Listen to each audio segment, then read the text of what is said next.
Boa tarde para vocês. No TV Mulher de hoje, continuaremos falando sobre a flora intestinal. No programa anterior, eu falei sobre o que é a flora intestinal e quais os fatores que podem alterá-la. Hoje, nesse segundo programa de uma série de 3, nós vamos conversar sobre a sua importância.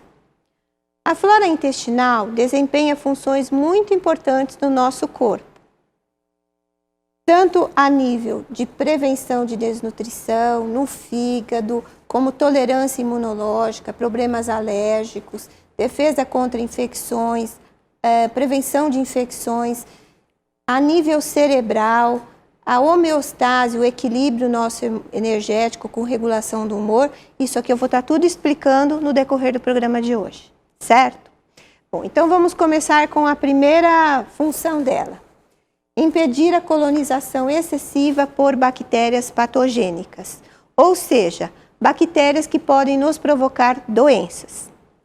Participar na produção de vitaminas, principalmente vitaminas do complexo B e também a vitamina K. Produção do ácido lático, que torna o meio intestinal mais ácido, protegendo contra o aumento de bactérias danosas. E essa acidificação também melhora a absorção de certos minerais, como é o caso do ferro, do magnésio, do manganês e do cálcio. Daí a sua importância também na prevenção da osteoporose, porque uma flora boa vai melhorar a absorção do cálcio. Inibir o crescimento de bactérias que produzem nitratos. Os nitratos são substâncias que podem levar ao desenvolvimento do câncer. Regular o peristaltismo intestinal. O que é peristaltismo intestinal? São os movimentos do intestino que impulsionam as fezes para que elas sejam excretadas. Participar na digestão das fibras dietéticas.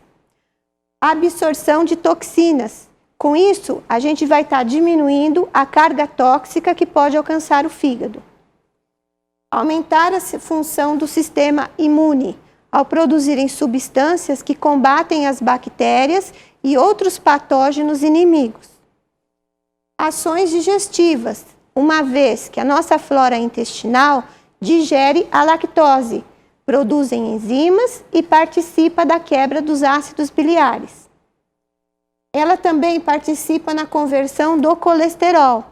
Então, no cólon, que é uma parte do intestino grosso, as bactérias amigas atuam na conversão do colesterol para a sua excreção. Dessa maneira, elas ajudam a reduzir o colesterol do sangue. Daí a sua importância na prevenção da aterosclerose. A microbiota intestinal também tem funções no cérebro, porque ela tem um papel importante no desenvolvimento de substâncias que têm a ver com a nossa personalidade, interferindo nas nossas funções cognitivas e comportamentais, umas vezes que estão ligadas à fabricação e estoque das substâncias que eu falei, que são os neurotransmissores cerebrais. Por exemplo, o caso da serotonina, cuja deficiência pode levar à depressão, alterações do humor e ansiedade. Obesidade e diabetes. Pesquisas recentes têm apontado também a importância da flora intestinal no mecanismo do desenvolvimento da obesidade e de quadros que podem levar ao surgimento do diabetes. Essa figura mostra um experimento de laboratório onde 2 ratos foram submetidos à mesma dieta com a mesma quantidade de calorias. A única diferença entre eles é que em um a flora intestinal tinha as bactérias amigas e o outro não. Depois de um certo tempo, observou-se que o rato que tinha no seu intestino as bactérias amigas manteve-se magro, ao contrário do rato que não tinha flora intestinal boa, que se tornou obeso. Diante de tudo que foi dito, vocês devem ter notado que a perda desse equilíbrio da flora intestinal, ou seja, a disbiose, pode acarretar em infecções no trato gastrointestinal, desenvolvimento e cronicidade de doenças inflamatórias intestinais, doenças alérgicas, alergia alimentar e hiperpermeabilidade intestinal, que é o resultado de lesões nas células da mucosa intestinal, fazendo o intestino tornar-se permeável a compostos encontrados no seu interior. Conforme vocês podem ver nesta figura, As bactérias amigas formam um tapete revestindo a mucosa intestinal e a protegendo. No caso da disbiose, é como se surgissem verdadeiros buracos nesse tapete, tornando as células da mucosa intestinal vulneráveis à presença de toxinas e até mesmo de bactérias que a danificam, podendo levar à absorção de substâncias que normalmente não seriam absorvidas e que fazem mal à nossa saúde em vários níveis. Então, aqui nessa figura vocês têm as células da mucosa intestinal.